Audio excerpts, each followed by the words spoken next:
अस्सलाम वालेकुम दोस्तों, क्या हाल चाल है। एक ब्रेकिंग न्यूज़ है जी ओमान लेबर मिनिस्ट्री की तरफ से, मैन पावर की तरफ से, कि परसों मंगल के दिन 31 मई को जो है शाम को ऑनलाइन सिस्टम बंद कर दिया जाएगा और फिर दोबारा सिस्टम जो है ऑनलाइन वो बहाल होगा 1 जून को।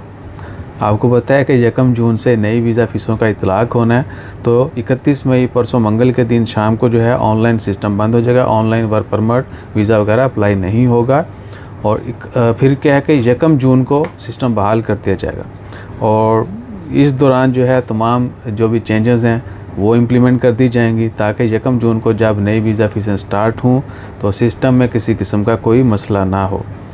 तो कह सकते हैं कि ये ब्रेकिंग जो है ये गुड ब्रेकिंग न्यूज़ में बदल जाएगी 1 जून को। आज 29 है, बस समझ लें कि 2.5-3 दिन रह चुके हैं, फिर नई वीज़ा फ़ीसों का इतलाक़ हो जाएगा और उम्मीद है कि मज़ीद वीज़े जो हैं वो जिनके ऊपर बैन था वो भी ख़त्म कर दिए जाएंगे और ख़ारजियों के ऊपर जो जॉब्स के ऊपर बैन लगाया गया उसमें भी कोई रद्द-बदल होगी।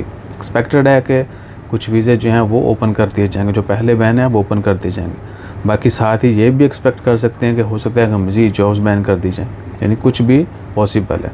जो सोशल मीडिया के ऊपर चल रहा है वो यही है कि आने वाले दिनों में जो है मज़ीद ख़ारजियों के लिए जॉब्स के बिज़नेस के मौके पैदा किए जाएंगे। So let's hope for good. बाकी अल्लाह ताला खैर रखे। 1 जून को जैसे अपडेट्स आती हैं वो भी शेयर करेंगे। दुआ में याद रखिए।